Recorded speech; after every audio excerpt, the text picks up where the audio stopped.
하나님 말씀 사사기 8장 1절에서 9절 말씀 우리 한 절씩 교독하겠습니다. 에브라임 사람들이 기드온에게 이르되 내가 미디안과 싸우러 갈 때에 우리를 부르지 아니하였으니 우리를 이같이 대접함은 어찌 됨이냐 하고 그와 크게 다투는지라.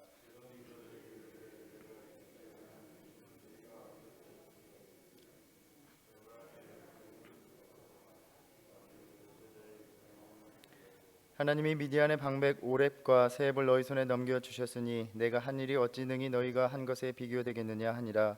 기드온이 이 말을 하매 그때에 그들의 노여움이 풀리니라.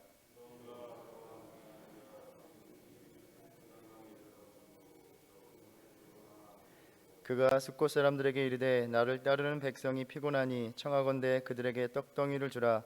나는 미디안의 왕들인 세바와 살문나의 뒤를 추격하고 있노라 하니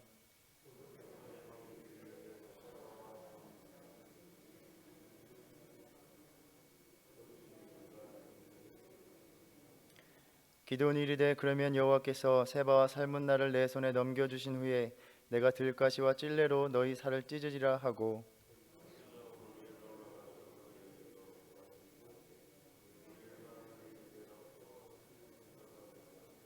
함께 읽겠습니다. 기드온이 또 분을 사람들에게 말하여 이르되 내가 평안히 돌아올 때에 이 망대를 헐리라 하니라. 아멘. 우리가 어제 본문 말씀을 통해서 기드온과 300명의 군사의 싸움이 하나님께서 얻게 하신 놀라운 승리임에는 틀림이 없지만, 그러나 그 안에서 점점 자라가는 불안한 징조들을 함께 살펴보았습니다. 하나님은 물론 미디안들을 기드온의 손에 넘겨주신다고 말씀하셨습니다. 그러나 분명한 것은 구원은 오직 하나님께로부터 말미암고 이 전쟁은 그 백성들을 위한 하나님의 전쟁이었습니다. 그러니까 이김과 승리의 처음과 끝은 오직 하나님의 손길임이 고백되어야만 했습니다. 그런데 마치 기드온은 자기의 손으로 이스라엘의 구원을 이룬다고 생각한 듯이 내 손으로 이스라엘을 구원한다라는 표현을 자주 사용하고 있고, 또 특별히 기드온이 300명 자신의 군대에게 명한 기드온을 위하여라는 외침 속에는 하나님의 승리 안에 자신의 영광을 위한 자리를 마련하고 있는 그러한 마음을 비춰주고 있었습니다. 하나님의 전쟁을 자기의 전쟁으로 가져오려고 하는 모습은 그 수를 300명으로 축소시키셨음에도 불구하고 사자들을 보내어 또다시 군대를 소집한 데서도 드러납니다. 전쟁이 많고 적음의 문제가 아님을 알게 하시려는 하나님의 의도가 무색해졌습니다. 하나님을 전적으로 의지하는 것을 잊어버리고 인간적인 힘과 그 많음을 의지하는 모습을 보여주었습니다. 하나님의 전쟁을 자기의 전쟁으로 가져오려고 하는 이러한 모습, 우리의 신앙의 모습 속에서도 비춰지는 내용입니다. 때로 우리는 하나님의 도우심을 구하며 하나님의 일을 하기 원하지만 여전히 많음에 대한 유혹이 우리 안에 늘 자리 잡고 있습니다. 공동체의 모습과 그 사역들이 많음으로 비춰지기를 원할 때가 많습니다. 많음이 곧 오름이고 깊은 믿음의 결과라는 생각을 하곤 합니다. 우리의 신앙과 삶이 그렇게 많음에 대한 허상을 쫓아가며 많은 것을 취하려는 탐심에 점점 빠져 들어갑니다. 성경에서 탐심은 곧 우상숭배라 말씀하셨습니다. 기드온의 이야기를 통해서 주님은 다시 한번 우리들의 삶을 많고 적음의 기준으로 보지 말라고 일깨우십니다. 우리가 겪는 이러한 어려운 상황도 한편으로는 하나님의 교회들로 하여금 많음에 기대하고 의지하고 또 자랑하던 것들을 버리게 하시는 경고라고 생각해 봅니다. 사실 우리가 말씀을 나누면서 이렇게 불길한 징조로서 언급되었던 이 부분들을 하나씩 따로 떼어놓고 본다면 그렇게 부정적으로만 봐야 하는가라는 의문이 들 수도 있습니다. 기드온은 그저 하나님께서 자신에게 허락하신 주신 그 사명을 확인하면서 내 손으로 이스라엘을 구원하게 하려 하신다라는 말을 했을 뿐이고, 또 하나님께서 미디안의 병사들의 꿈을 통해서 들려주신 바 자신을 통해서 이루실 것을 확신하면서 기드온을 위하여라는 그러한 외침을 하였을 뿐이고, 또 하나님께서 자기에게 주신 사명을 온전하게 완수하고자 사자들을 보내어 군대를 소집하였다라고도 볼 수도 있습니다. 그러나 우리가 살아가면서 어떤 한 사람의 동기와 의도는 그의 삶의 궤적을 통해서 이해되곤 합니다. 대부분의 주석가들이 기드온에게서 나타난 이러한 점들을 부정적인 요소로서 해석하는 것은 계속해서 이어지는 이야기가 어떻게 귀결되는지 그 배경을 제공하기 때문입니다. 오늘 본문부터 이러한 불안한 요소들이 어떠한 결과를 자아내고 있는지를 이야기해 주고 있습니다. 그리고 그 핵심에는 기드온이 있었던 것입니다. 하나님께서 계속해서 주시는 증거와 확증을 통해서 두려움을 몰아내고 승리한 기드온 그 자신이 어떻게 변화되어 가고 있는가를 전해주고 있습니다. 안타깝게도 그것은 믿음의 변질이었고 이 두려움이 빠져나간 자리에 온통 자기 자신으로 채우는 모습을 보여주고 있습니다. 결론적으로 말하면 두려움이 사라지고 채워진 그 확신은 하나님에 대한 확신이 아니라 자기 자신에 대한 확신이었습니다. 이 자기 자신에 대한 확신 속에서 전쟁의 목적이 하나님께서 그의 백성을 구원하시기 위한 사명이 아니라 자기 자신을 증명하는 것이 되어버립니다. 하나님을 향한 믿음이 커지는 것 같지만 또한 그에 비례하여 자기 자신에 대한 신뢰도 함께 자라나고 있었던 것입니다. 문제는 그는 백성의 지도자였다는 것입니다. 그렇기에 그 지도자로서의 기드온의 변화는 오히려 이스라엘을 타락으로 이끌어가는 것으로 귀결되고 있습니다. 이제는 밖에서의 위험이 사라지고 안에서부터의 위협이 시작된 것입니다. 우리가 어제 본문에서 나누었듯이 기드온은 300명의 군사 외에 더 많은 군사를 소집합니다. 하나님께서 이 일을 명하셨다는 언급을 찾아볼 수가 없습니다. 이제 하나님이 아니라 기드온 자신이 주도권을 가지고 전쟁을 이끌어가는 양상입니다. 그는 미디안의 두 방백 오렙과 스웹이 요단강을 넘어 도망하는 것을 차단하기 위해서 사자를 보내어 에브라임 지파로 하여금 요단강 나루를 막도록 합니다. 에브라임 사람들은 요단 건널목을 차단하고 두 방백을 잡고 그 목을 베어 기드온에게 가져옵니다. 분명히 자신들을 짓누르던 미디안을 물리쳤음에도 불구하고 그 승리의 기쁨을 나누는 것이 아니라 일의 양상이 좀 복잡하게 진행됩니다. 에브라임은 이 전쟁에서 자기들이 주도권을 가져야 했다, 주도적인 역할을 해야 했다라고 성을 냅니다. 왜 자신들을 처음부터 부르지 않았느냐는 것입니다. 1절에서 우리가 나누었듯이 에브라임 사람들이 기드온에게 나와 그와 크게 다투는지라 이렇게 말을 합니다. 우리가 기드온의 이야기를 묵상하면서 다투다라는 말에 익숙합니다. 기드온의 별명이 무엇이었습니까? 여룹바알입니다. 성경은 이를 바알과 다투다라는 의미로 해석하고 있습니다.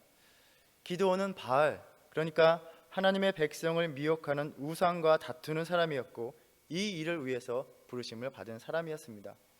그런데 지금 그의 다투는 모습은 어떠한 모습입니까? 지금은 자기 동족인 에브라임 지파와 다투고 있는 것입니다. 하나님의 전쟁을 자신의 전쟁으로 바꾸면서 군사들을 소집하여 하나님이 주도하시는 전쟁이 아니라 자신이 주도권을 가진 그러한 양상으로 만들어가면서 기드온은 더 이상 하나님을 위해 다투는 자가 되지 않고 오히려 내적인 분란, 그 다툼을 내부에서 일으키는 결과를 가져오는 사람이 되어버린 것입니다. 우리의 신앙도 마찬가지입니다. 하나님 앞에서 우리의 신앙이 어긋날 때에 하나님을 위한 영적인 전쟁을 치르는 용사에서 이제는 하나님의 공동체 안에서 다툼을 일으키는 자가 되어버린다는 것입니다. 우리가 바라보는 교단에서 또 교계에서 많은 무리를 일으키는 지도자들, 공동체의 갈등의 원인이 되는 이들이 결코 그 믿음이 처음부터 순수하지 않았던 것이 아닙니다. 우리가 끊임없이 나 자신을 밀어내고 하나님만으로 채우지 않으면 어느새 나의 소견에 옳은 대로 행하고자 하는 욕망이 솟아나고 하나님을 위한 것과는 아무런 상관이 없는, 오히려 그 영광을 가리는 다툼을 일으키는 그러한 삶을 살아가는 자가 되어버린다는 것입니다. 이에 대해서 기드온은 에브라임 지파가 행한 일이 자신이 행한 일보다 더 크다고 칭찬하면서 자신을 낮춥니다. 기드온의 칭찬에 에브라임 지파는 노를 수그러뜨리고 다툼은 그렇게 일단락 되어 버리는 것 같습니다. 그런데 무언가 이 장면을 보면서 무언가 엉망진창이 되어버리고 있다는 느낌을 지울 수가 없습니다. 혹자는 3절에서 기드온이 에브라임 지파에게 하나님이 미디안의 방백 오렉과 스앱을 너희 손에 넘겨주셨으니 라고 말하는 데서 이스라엘과의 언약 관계를 나타내는 여호와라는 이름이 아니라 일반적인 신을 일컫는 말이기도 한 엘로힘이라는 말을 사용하는 것을 지적합니다. 그러니까 이스라엘의 하나님이 너희 손에 넘기신 것이다 라고 진정성 있게 말하려는 의도가 없다라는 것입니다. 어쨌든 중요한 것은 지금의 에브라임과 기드온이 자신들을 구원하신 하나님과의 언약 관계에 있는 하나의 이스라엘의 모습이 결코 아니라는 것입니다. 하나님께서는 그의 백성, 그 모든 이스라엘 백성들을 위해서 행하신 그 하나님의 전쟁을 두고 온 이스라엘이 하나님을 경배하고 찬양하는 것이 아니라 그 전쟁에서 누가 더 영예로운 자리를 차지해야 하느냐를 두고 다투고 있는 것입니다. 아니 300명으로 그렇게 큰 승리를 이뤄내시다니 우리 하나님이 큰 일을 이루셨으니 함께 찬양과 경배를 드리자. 그 어느 누구도 하나님 자신들의 승리가 하나님께서 안겨주신 것이라고 말하는 이가 없는 것입니다. 기드온에게 불길하게 내비쳤던 그 자신의 영광에 대한 개인적인 관심사가 이제는 이스라엘 전체에게 퍼져나가고 있는 것 같습니다. 하나님의 전쟁, 그 백성들을 위한 여호와의 전쟁인데 이제는 각자가 자신들의 전쟁으로 만들어가면서 헤게모니 다툼을 하고 있는 것입니다. 이스라엘 지파들이 자신들을 위해서 하나님께서 펼치시는 구원을 자신들의 손으로 행한 것이다 라고 주장하기를 서슴지 않고 있는 것입니다.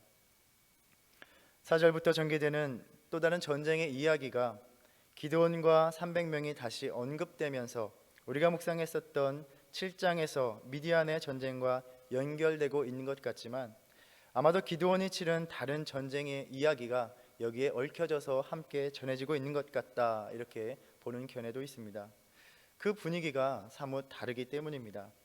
그 특징 중에 하나로서 우리가 읽었듯이 4절에서 기드온과 300명의 용사들이 피곤하다라고 말을 합니다. 앞에서 우리가 읽을 때에 메뚜기와 같이 많은 군사들을 상대할 때도 그들이 지쳐 있다는 느낌을 받지 않았는데 지금은 피곤하고 지쳐 있습니다. 물론 본문에서는 명확하게 말하고 있지 않지만 우리가 나누고 있는 이 관점에서 묵상해 보면 그 이야기의 흐름을 보면 이들이 피곤한 이유는 아마도 지금 자기들이 하나님의 전쟁이 아니라 자신들의 전쟁을 치르고 있기 때문이 아닌가 생각해 봅니다. 그러니까 하나님의 전쟁을 치를 때는 7장 22절에서 하나님께서 적들이 자기들끼리 칼로 치게 하심으로써 이 300명의 군사들이 크게 싸울 일이 없었습니다. 그들은 그저 나팔을 불고 외치기만 하면 되었던 것입니다. 하나님께서 싸워주시기에 이들이 지칠 이유가 없었습니다. 그런데 지금 이들은 무슨 이유인지 모르나 추격을 하면서 피곤하다라고 말을 합니다. 하나님이 아닌 자신을 위해서 싸우는 기드온을 따르고 있으니 힘이 든 것입니다. 5절에 기드온은 숫곳에 이르러 그곳 사람들에게 자기의 지친 군사들에게 먹일 떡덩이를 요청하며 말을 합니다. 나는 미디안의 왕들인 세바와 살문나의 뒤를 추격하고 있느라. 우리라는 표현을 하지 않고 나는이라고 말하는 것으로 보아서 아마 이 추격은 기드온 자신의 개인적인 관심사가 아닌가라는 것을 생각하게 합니다. 사실 7장 22절에 보면 미디안의 군사들이 이미 가나안 밖 경계에서 쫓겨난 듯이 보이기 때문에 더 이상의 전쟁이 불필요해 보이는 상황입니다. 그런데도 이들은 전진하고 있었고 적을 쫓아가며 피곤해하고 있었습니다. 우리가 앞에서 계속 뒤에 본문들을 묵상해 보면 사실 18절에서 세바와 살문나를 쫓았던 그 이유가 드러납니다. 세바와 살문나가 다볼에서 죽인 자들이 바로 기드온의 형제였기 때문입니다. 그러니까 지금 기드온은 하나님의 전쟁, 즉 이스라엘 지파들의 구원이나 지파 간의 하나됨을 위해서 치르는 전쟁이 아니라 자신의 개인의 복수를 위해서 전쟁을 하고 있고 여기에 하나님께서 남겨두신 300명을 데리고 가고 있는 것입니다. 7절에서 숫곳 사람들이 떡을 주기를 거절하자 여호와께서 세바와 살문나를 내 손에 넘겨주신 후에 라고 말하면서 뻔뻔하게 마치 자신이 하나님의 전쟁을 여전히 치르고 있고 하나님께 그 사명을 받은 것처럼 말하고 있다는 것입니다. 숫곳은 지리적으로 보았을 때 갓 지파에 속한 땅입니다. 숫곳과 분노의 사람들은 세바와 살문나의 손이 지금 내 손 안에 있다는 것이냐, 어찌 우리가 내 군대에게 떡을 주겠느냐라고 말을 합니다. 그러니까 지금 이곳 사람들은 과연 누가 진정으로 우세할까 저울질을 하고 있는 것입니다. 지리적인 위치를 볼 때에 이들이 속해 있었던 상황은 당시 자신들을 지배하는 미디안을 대적하기를 그러한 위험을 감수할 것인가, 아니면 과연 기드온이 미디안의 왕들을 물리치고 그들을 죽일 것인가, 그렇게 양다리를 걸치고 눈치를 볼 수밖에 없는 상황이었습니다. 사실 자신들의 형제, 동족이 적군과의 싸움에서 지쳐 있는데 이를 외면하면서 자신들의 안위만을 걱정하면서 저울질을 하는 것은 당시 각 지파들이 하나 되지 못한 분열의 모습을 보여주는 것이기도 합니다. 그러나 또다시 한편으로 생각해 보면 누구보다도 늘 두려움 속에서 확신을 갖기까지 끊임없이 하나님께 표징을 요구한 기드온은 이들의 불안함을 누구보다도 10분 이해했어야 할 사람이었습니다. 그런데 지금 자기 전쟁을 주도하고 있는 기드온의 모습에서는 그러한 자기 형제들의 심정을 헤아리는 모습을 찾아볼 수가 없습니다. 본문에서는 세바와 살문나를 쫓으라는 하나님의 지시의 근거가 찾아보기 어려운 가운데 마치 그것이 하나님이 명하신 일인 것인 것처럼 하면서 자신의 동족에게 말을 합니다. 여호와께서 세바와 살문나를 내 손에 넘겨주신 후에 내가 들가시와 찔레로 너희 살을 찢으리라. 그나마 에브라임과의 관계에 있어서는 자신을 낮추던 기드온의 모습마저 사라졌고 냉혹하고 폭력적인 위협을 가하고 있는 모습입니다. 하나님의 사명을 받을 때는 주저하며 확신하지 못하던 그 기드온이 자신의 복수를 위해 그러한 일을 감행하면서는 주저함이 없고 가차없이 행하려 하고 있습니다. 자기 자신의 목적을 위해 행하면서 점점 황폐해져간 기드온의 내면을 보여주고 있습니다. 한 주석가의 말처럼 하나님이 그에게 보여주셨던 인내심을 다른 이들에게는 보이는 것을 거부하고 이제는 매우 거만하고 무자비하고 이기적인 모습으로 야만적인 복수를 서슴지 않고 있는 것 같습니다. 하나님의 전쟁을 치르면서 온 이스라엘을 하나님께로 이끌어야 할 자신의 사명을 망각하고 망가진 지도자의 모습입니다. 이후에 전개되는 이야기를 보면 바알의 제단을 파하던 그가 에봇을 만들어서 오히려 이스라엘 백성들을 우상 숭배로 만들어버리는 올무를 만드는 그러한 모습을 보여주고 있습니다. 우리가 너무나도 좋아했었던 기드온과 300명의 용사 이야기 속에서 이 기드온의 몰락은 정말 고개를 돌려서 외면하고 싶은 그러한 모습일 뿐입니다. 그러나 하나님께서 이 이야기를 통해서 이것이 때로 하나님이 주신 사명의 길을 걸어가는 우리의 믿음의 삶 속에서 드러나는 모습과 다르지 않다라고 말씀하시는 것입니다.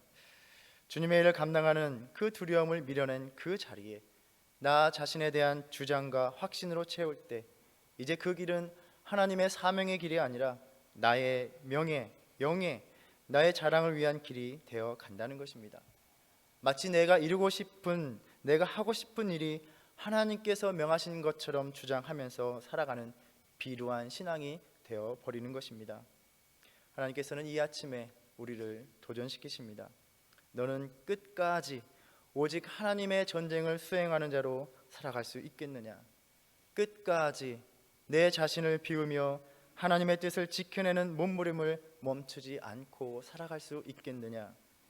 이 어려운 시기에 이 많은 변화 속에서 끊임없이 예배하는 자의 삶, 하나님의 일을 외면하지 않는 사명자의 삶을 포기하지 않을 수 있겠느냐라고 물으십니다.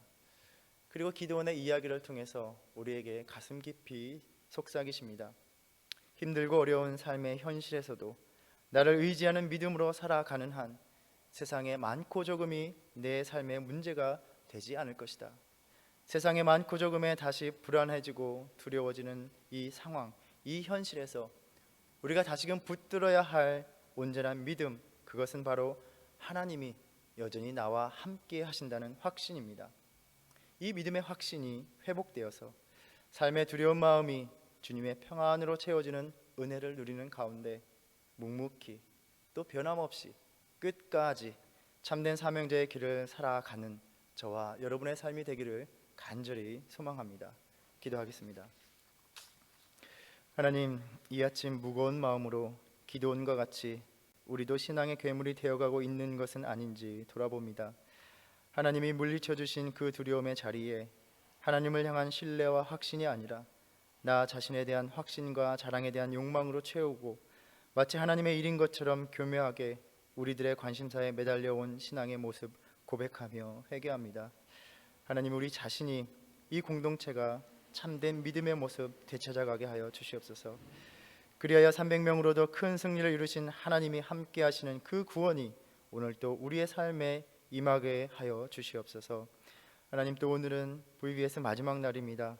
모든 프로그램이 마치기까지 주님께서 함께 하시고 주님의 자녀들이 안전하게 잘 이끌 수 있도록 주님께서 붙들어 주시옵소서. 예수님의 이름으로 기도드립니다. 하늘에 계신 우리 아버지여, 이름이 거룩히 여김을 받으시오며 나라의 임하옵시며 뜻이 하늘에서 이룬 것 같이 땅에서도 이루어지이다. 오늘날 우리에게 일용할 양식을 주옵시고 우리가 우리에게 죄 지은 죄를 사하여 준 것 같이 우리의 죄를 사하여 주옵시고 우리를 시험에 들게 하지 마옵시고 다만 악에서 구하옵소서. 나라와 권세와 영광이 아버지께 영원히 있사옵나이다. 아멘.